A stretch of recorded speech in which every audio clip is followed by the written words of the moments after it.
మీరు చేసింది కరెక్ట్ కాదమ్మమ్మా. మీరు అభిని ఇలా ఇలా ఇంట్లోంచి గంటేయగలరు?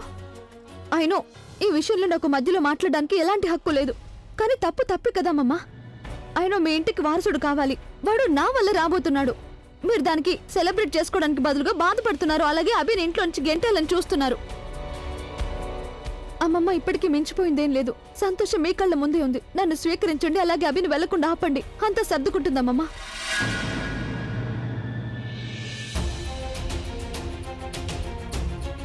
నీకేమాత్రమైనా సిగ్గుందా? లేకపోతే ఇంటికి రావడానికి ముందు అంతా వదిలేసొచ్చావా? అరే, నువ్వు మాకేం సంతోషాన్ని ఇవ్వగలవు? నువ్వే స్వయంగా మా ఇంటి సంతోషాలన్నిటినీ దూరం చేశావు.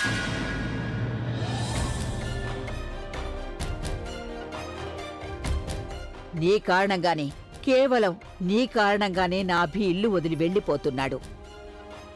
నాకు తెలుసు వాడు ఈ కాలానికి చెందిన అబ్బాయని, కానీ వాడు ఈ ఫ్యామిలీకి చెందినవాడు. తప్పెవరైనా స్పృహలో ఉన్నప్పుడు, స్పృహలో లేనప్పుడు చేసినా సరే తప్పు తప్పే అవుతుంది కదా. దానికి తగిన శిక్ష వెయ్యాల్సిందే కదా. ఇక ఆ శిక్ష తనకి నేనిస్తున్నాను. ఆలియాని మేము ఎందుకు వెళ్ళగొట్టలేదంటే తను ఈ ఇంటి ఆడపిల్ల కాబట్టి. కానీ నువ్వు, నిన్ను అలాగే నీ బిడ్డను మేమెప్పటికీ స్వీకరించలేము. అలాగే ఈ ఇంట్లో వాళ్ళు కూడా. ఇప్పుడు నీ సామాన్లు నువ్వే సర్దుకుంటావా, లేకపోతే నేనే వచ్చి నీ సామాన్లను బయట పడేయాలా? మీరు నన్ను ఇంటి నుంచి గెంటేస్తున్నారా? ఫైన్, వెళ్ళిపోతాను నేను. కానీ ఇలా అనుకోకండి, మీరు నిజాన్ని యాక్సెప్ట్ చేయనంత మాత్రాన నిజం నిజం కాకుండా పోదు. మీరు మీ నిర్ణయాన్ని మార్చుకున్నంత మాత్రాన నేను అభి బిడ్డకు తల్లి కాబోతున్నాను అనే నిజం కూడా మారిపోదు కదా. మీరు నాతో సంబంధం పెట్టుకున్నా లేకపోయినా నాకు పుట్టబోయే బిడ్డ ఈ ఇంటికి వారసుడు. నేను కేవలం ఈ ఇంట్లో నాకున్న హక్కు కోసం వచ్చాను. కానీ మీరిద్దరు నన్ను అవమానించి ఇంట్లోంచి గెంటేస్తున్నారా? ఇప్పుడేమైంది? మీరెందుకు మొహం తిప్పుకొని వెళ్తున్నారు? మీరు పెద్దవాళ్ళు కాబట్టి మీరు తప్పు చేయరు అనేదేం లేదు కదా. అలాగే నేను చిన్నదాన్ని కాబట్టి మీకు శిక్ష వేయలేను అనేదేమి లేదు కదా. ఇప్పుడు నేనేం చేస్తానో మీరే చూస్తుండండి. అయినా మంచిదైంది, మీరు అభిని ఇంటి నుంచి బయటకు గెంటేశారు. ఇప్పుడు నేను తనకి నిరూపించి చూపిస్తాను నాకంటే ఎక్కువగా తన్నెవరూ ప్రేమించలేరు అని. మీకన్నా కూడా ఎక్కువగా. తన ఫ్యామిలీ తోడుగా లేకపోతే ఏమైంది? నేను తనకి సపోర్ట్గా ఉంటాను. ఇక నేను అభి పెళ్లి చేసుకున్నప్పుడు అప్పుడు మీరు రాకండి. నాకు అభికి పుట్టిన బిడ్డ కోసం. ఎందుకంటే తర్వాత మీరంతా మర్చిపోవచ్చు. అభిని క్షమించొచ్చు, కానీ నేను మాత్రం ఈ రోజున ఎప్పటికీ మర్చిపోలేను. అప్పుడు నేను మీ మీద పగ తీర్చుకుంటాను. మీరు నా ముందు ఏడ్చినా వేడుకున్నా నన్ను బతిమలాడినా సరే అప్పుడు కూడా నేను నా భర్తని నా బిడ్డని మీకు అస్సలు ఇవ్వను. అప్పుడు మీరు బాధపడకూడదు కదా. అందుకే ఇప్పుడే చెప్తున్నాను, మీకు ఒక మనవడు ఉండేవాడని కూడా మర్చిపోండి. ఎందుకంటే ఇప్పుడు అభి కేవలం నావాడు. ఇంతవరకు అభి సంపాదించిందంతా కూడా తన సొంతమే. అదంతా తన సొంతం. ఇక నాతో పాటు తనకు కూడా తన హక్కు దక్కి తీరాల్సిందే. నేను కోర్టుకు వెళ్తాను. ఇక అభికున్నదంతా అదంతా నేను మీ ముందు లాక్కునే తీరుతాను.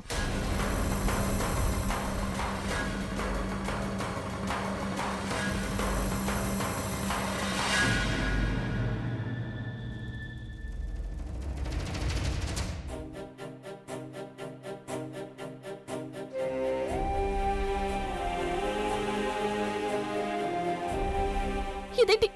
ఏం చేస్తున్నారు మీరు? చూడండి, మీరు ప్లీజ్ ఎక్కడికి వెళ్ళకండి. అమ్మమ్మ మీద కోపంలో అన్నారు. ఆవిడ కోపంలో అన్న మాటల్ని మీరు సీరియస్ గా తీసుకోకండి. ఆవిడ మిమ్మల్ని ఎంతగానో ప్రేమిస్తున్నారు. మీరు లేకపోతే అసలు బతకలేరు.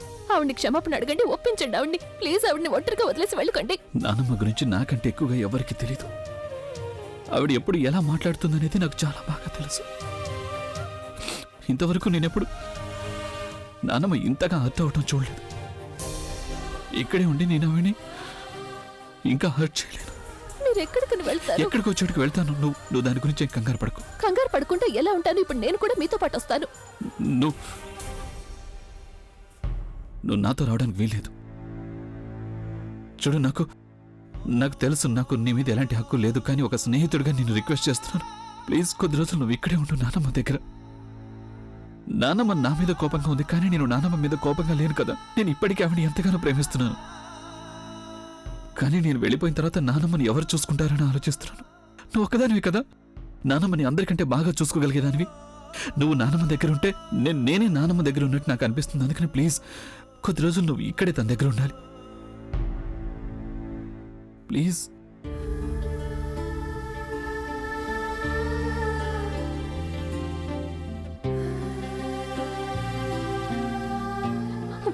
మీరెందుకు అర్థం చేసుకోవడం లేదు? నాకు కూడా మీ అవసరం ఉంది కదా. ఈ ఫ్యామిలీకి మీ అవసరం ఉంది. మీరు వెళ్ళిపోతే అంత నాశనం అయిపోతుంది.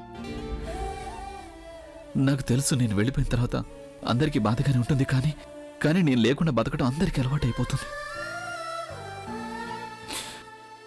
నేను చేసిన దానికి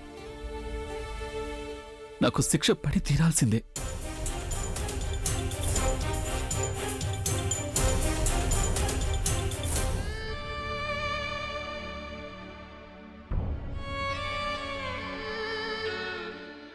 అంతా నా వల్ల జరిగింది.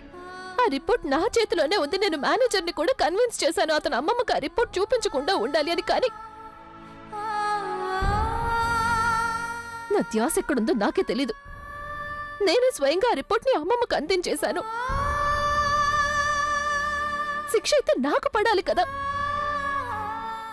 అమ్మమ్మ మిమ్మల్ని కాదు నన్ను ఇంటి నుండి గెంటేయాలి. ఎందుకంటే నేను అలా చెయ్యకపోతే అప్పుడు ఇదంతా జరిగుండేదే కాదు కదా.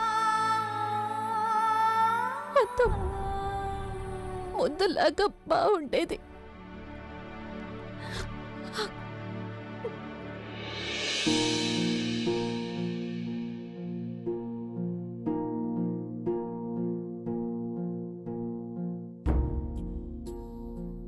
తెలియకుండా అయినా సరే నువ్వు చాలా సరైన పని చేశావు. లేకపోతే ఈ నిజం నా లైఫ్లో అన్నింటికంటే పెద్ద భయంగా మారిపోయి ఉండేది. నాకు అసలు అర్థం కానే లేదు. నేను ఒకవేళ నాన్నమ్మకి నిజం చెప్పేశానంటే అప్పుడు ఏమై ఉండేది అని. నాన్నమ్మకి నిజం ఎలా చెప్పాలని నేను రాత్రంతా నిద్రపోలేకపోతున్నాను. కానీ నువ్వు అన్ని ప్రాబ్లమ్స్ని సాల్వ్ చేసేసావు. నేను తల దించుకోవాల్సి వచ్చింది, కానీ మనసులో ఉన్న భయాన్ని నువ్వు తీసేశావు. నానమ్మ హర్ట్ అయింది, కానీ తను మోసపోకుండా నువ్వు తనని కాపాడావు కదా. ఇక చూడు, ఇప్పటి నుంచి ఏం జరిగినా సరే అది మంచి జరుగుతుంది. నేను మళ్ళీ నాన్నమ్మ ప్రేమని నమ్మకాన్ని సాధిస్తాను. కానీ అందుకోసం నేను ఈ శిక్షను అనుభవించడం తప్పనిసరి. కానీ మీరు ప్లీజ్, నువ్వు నా ప్రతి పనిని సులభం చేసావు. ప్లీజ్ ఈ పనిని నాకు కష్టంగా మార్చకు. నన్ను ఆపకు. అలాగే నువ్వు నాతో రావాలని చూడకు. ప్లీజ్ నువ్వు ఇక్కడే ఉండిపో. And don't make it difficult.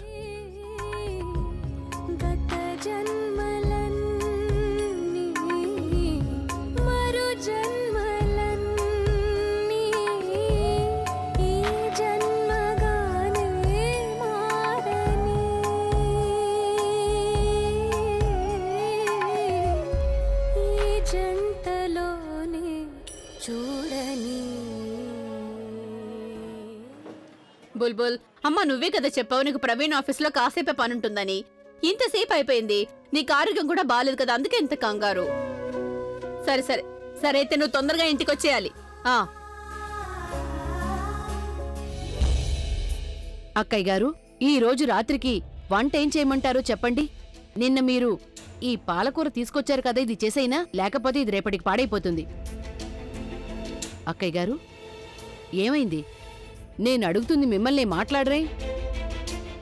ఏమైంది? సరళా, ఏమైంది? ఏంటత్తయ్య ఏమైంది? అది నువ్వే చెప్పాలి. అత్తయ్య, అది ఎందుకో తెలియదు, నాకు ఉన్నట్టుండి చాలా కంగారుగా అనిపిస్తూ ఉంటుంది. ఎలా అనిపిస్తుందంటే ఏదో తప్ప జరిగింది, లేకపోతే ఇక ముందేదో జరగబోతోంది అని. అత్తయ్య ఇప్పుడే కదా నేను బుల్బుల్తో మాట్లాడాను, అలాగే ఉదయమే ప్రజ్ఞతో కూడా మాట్లాడాను. నాకు అసలు అర్థం కావడం లేదు అత్తయ్య. ఇలా ఎందుకు అనిపిస్తోంది? నాకెందుకో చాలా కంగారుగా అనిపిస్తోంది. అంతా బానే ఉంటుంది కదా అత్తయ్య? అంతా బాగానే ఉంది.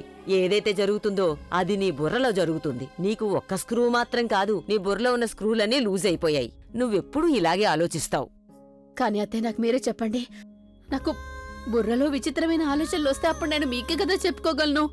నాకు అర్థం కావడం లేదు, ఇప్పటికే ఏమైనా జరిగిందా లేక జరగబోతోందా అని. నేను ఇప్పుడు ఏం చేయాలి అత్తయ్య? నువ్వేం చెయ్యొద్దు, నేనే చేస్తాను.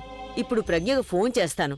నువ్విలా ఆలోచిస్తున్నావని నేను తనకు చెప్పేస్తాను. తను నిన్ను తిడుతుని చూడు, అప్పుడు ఇవన్నీ మానేస్తావు. వద్దతయ్య వద్దదు, మీరు ప్రజ్ఞకి ఫోన్ చేయకండి. అయినా నేనేం కంగారు పట్టలేదు. చాలా బాగున్నాను చూడండి, నవ్వుతున్నాను.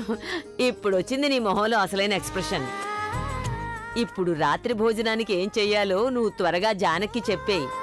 ఎందుకంటే నువ్వు నీ ఆలోచనలతో బతికేస్తావేమో గానీ నాకు భోజనం కావాలి, సరేనా? కానీ త్వరగా చెప్పు. అది ఇలా ఇవ్వు. నా గేమ్ను పాడు చేసావు నువ్వు. సరే పద, నేను చెప్తాను భోజనానికి ఏమేమి వండాలో. ఏమిటి, ఒక్కసారి మీరు ఆలోచించండి. మీరిక్కడే ఉండి అంతా సరి చెయ్యొచ్చు కదా. మీరు ఒక్కసారి ఆలోచించండి. మీరు వెళ్ళిపోతే మీతో పాటు మరొకరికి కూడా శిక్ష వేసినట్టు అవుతుంది. వాళ్ళు కూడా హర్ట్ అవుతారు.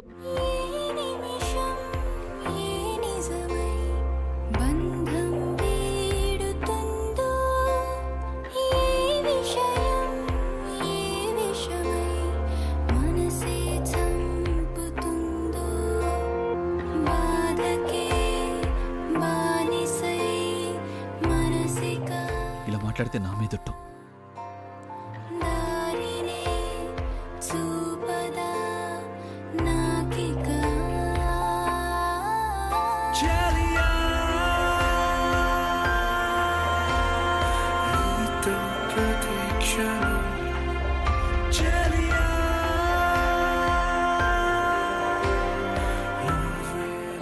అమ్మమ్మతో నేను మాట్లాడతాను. నేను ఒప్పిస్తాను ఆవిడ్ని. ఆవిడ ఒప్పుకునే తీరాలి.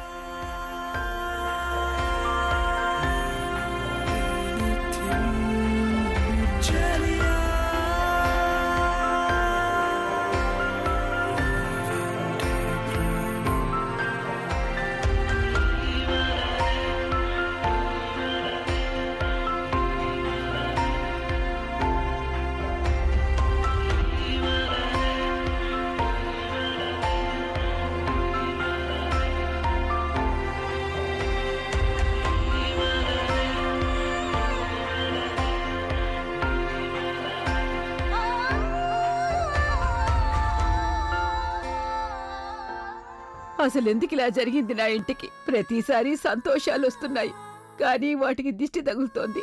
ఈసారైతే సంతోషం అనేదే నాకు లేకుండా పోతోంది. అసలు తప్పంతా నాదే. నేనసలు అభి మీద దృష్టి ఎందుకు పెట్టలేదో. లేదక్కా, ఇందులో నీ తప్పేమీ లేదు.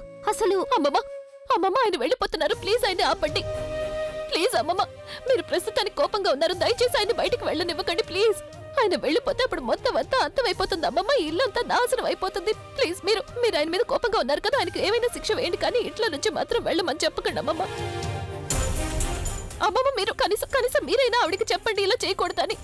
ఆవిడికి తన మనవడు అంటే ఎంత ఇష్టం కదా. ఆయన లేకపోతే అసలు బ్రతకలేరు. ఆయన వెళ్ళిపోతే అందరికంటే ఎక్కువగా ఏడుస్తారు.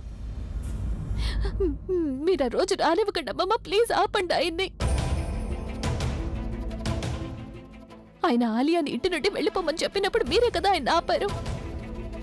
తనని ఇంటి నుండి పంపించకూడదు, ఎందుకంటే తన ఇంటి ఆడపిల్ల కాబట్టి. మరి ఆయన కూడా ఇంటి కొడుకే కదమ్మమ్మ. ఈరోజు నేను మిమ్మల్ని వేడుకుంటున్నాను, ఆయన్ని ఇంటి నుండి వెళ్ళనివ్వకండి.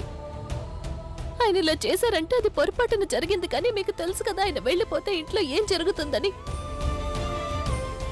బహుశా మీకు కోపం తగ్గిపోవచ్చు, కానీ మనసులో దూరాలు చాలా పెరిగిపోతాయి అమ్మమ్మ. ఆయన ఆపండి అమ్మమ్మ, ప్లీజ్ అమ్మమ్మ. ఏందో చెప్పు తనకి. నేనొకసారి నిర్ణయం తీసుకున్నానంటే అది ఎప్పటికీ మారదు. తనకి కూడా వాడితో వెళ్లాలనుంటే వెళ్ళమను, కానీ తనని ఆపమని నన్ను అడగొద్దని చెప్పు. మీరు ఇలా ఎలా చేయగలరు? ఏ మనవణ్ణి మీ మనసులో పెట్టుకున్నారో ఆ మనసు ఈ రోజు రాయిలాగా ఎలా మారిపోయింది? ఆయన చేసిన అన్ని తప్పుల్ని మీరు క్షమించారు, మరి ఈ రోజు ఎందుకు ఇలా?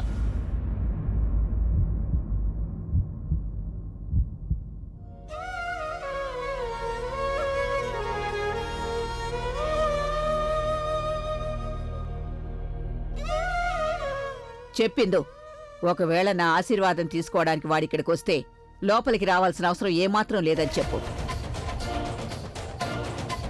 తను తనకున్న ఆ హక్కును కూడా కోల్పోయాడు.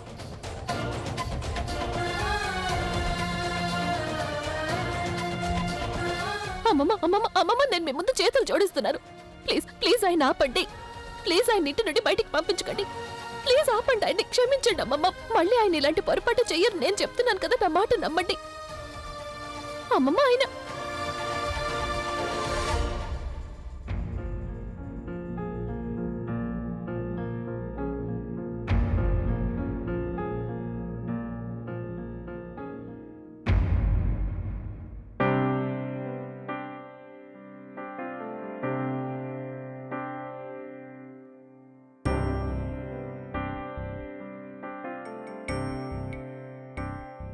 పిన్ని, బాబాయ్, ఐఎమ్ సారీ. నేను ఒక మంచి కొడుకుని కాలేకపోయాను.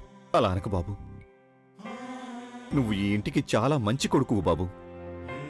ప్రతి ఇంట్లో నీలాంటి ఒక కొడుకు ఉండాలి బాబు.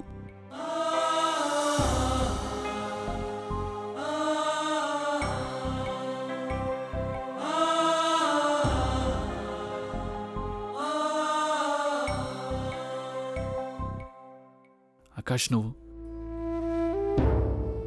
నన్ను నీ ఐడల్ అని అనుకునేవాడివి. సారీ, నేను ఒక మంచి అన్నయ్యని కాలేకపోయాను. ప్లీజ్ అలా అనకనయ్య, ప్లీజ్. నువ్వు నాకు ఐడియల్ మాత్రమే కాదన్నయ్య, నువ్వు నాకు ఇన్స్పిరేషన్ అన్నయ్య. నానవు నీ గురించి ఎలాగైనా ఆలోచించినవు, కానీ నేను మాత్రం నీ గురించి ఎప్పటికీ తప్పుగా అనుకోలేను. Please don't go. I'm sorry Akash, I'm sorry. I'm sorry.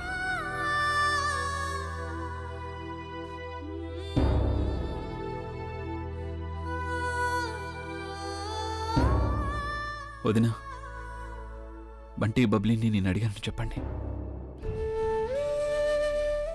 అలాగే వాళ్ళకి నా తరఫున సారీ చెప్పండి. నేను వాళ్ళకి మంచి బాబాయ్లా ఉండలేకపోయాను. లేదభి, నువ్వు అసలు ఏమంటున్నావు? నువ్వు బంటి ఇంకా బబ్లీకి ఫేవరెట్ బాబాయివి. అలాగే నువ్వు బాబాయి మాత్రమే కాదు, వాళ్ళకి ఫేవరెట్ రాక్ స్టార్ కూడా. అలా అనకొదినా, నేను ఒక మంచి బాబాయిని, మంచి కొడుకుని, మంచి భర్తని అని. అదంతా అబద్ధం. అలాంటి మాటలు వింటుంటే నా మీద నాకు చాలా అసహ్యం వేస్తుంది. నేను మీ అందరినీ చాలా మోసం చేశాను. నాకు మీ అందరి ప్రేమను పొందే అర్హత లేదు. ఎలాంటి బంధానికి నాకు అర్హత లేదు. నేను ఏదైతే చేశానో దానికి ఇంతకన్నా పెద్ద శిక్ష పడి తీరాలి నాకు.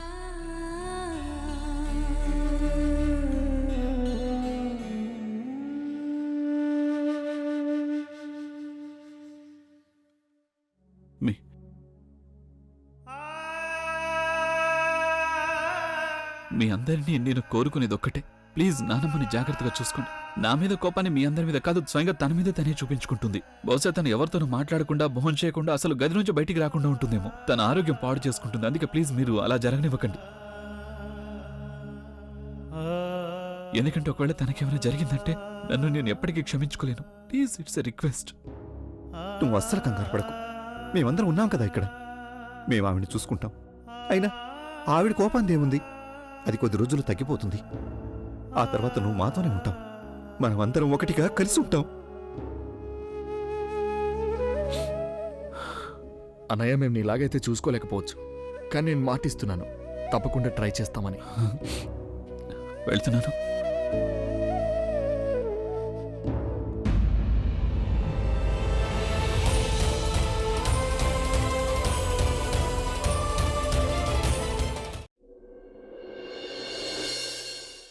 ఆలియా, నాకు తెలుసు నువ్వేం ఆలోచిస్తున్నావు. నీ తప్పుకి నేను నిన్ను ఇంటి నుంచి వెళ్ళిపోమని చెప్పాను కదా. కానీ ఈరోజు నా తప్పుకి నేను ఈ ఇంటి నుంచి వెళ్ళిపోవాల్సి వస్తుంది. నువ్వన్నది నిజమే. నేను నీకు ఇంకా ఈ ఫ్యామిలీ సంతోషాలకి శత్రువుని. నేనొక మంచి అన్నయ్యలా, మంచి కొడుకులా, అలాగే మంచి భర్తలా, మంచి బాబాయిలా ఉండలేకపోయాను. కేవలం ఒక రాక్ స్టార్గా మిగిలిపోయాను. నా జీవితంలో ఎన్నో పెద్ద పెద్ద ఎగ్జామ్స్లో పాస్ అయ్యాను నేను. కానీ బంధాల ఎగ్జామ్లో ఫెయిల్ అయిపోయాను నేను.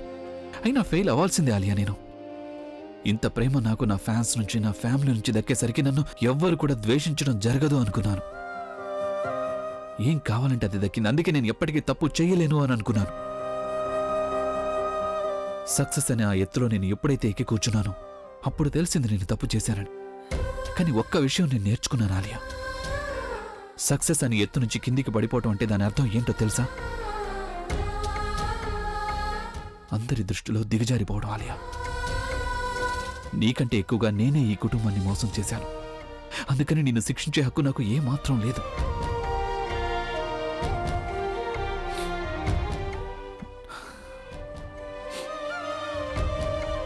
నాకు తెలుసు ఆలియా, నువ్వు నన్ను ఎప్పటికీ క్షమించావు, అలాగే క్షమించకూడదు కూడా. వెళ్తున్నా.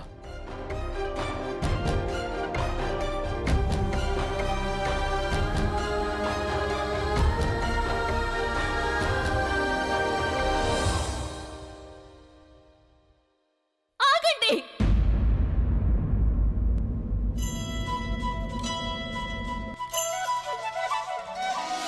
నా ప్రాణం నువ్వైపోతే గుండెల్లో కోలాటం నీతోటి బతకడానికే చేస్తున్న పోరాటం నా పాటకు మాటై పలికావే ఓ ఎద చప్పుడు చేసే శృతి నీవే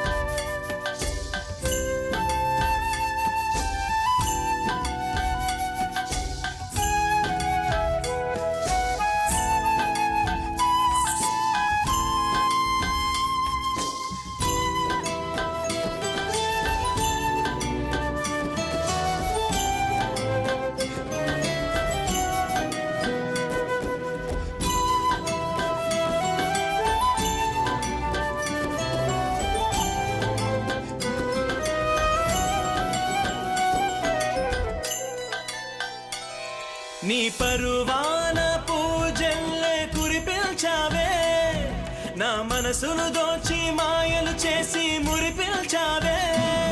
నా మదిలోని భావనల అర్థం నువ్వే బుగ్గల్లోన విరిసేటి సిగ్గునావే.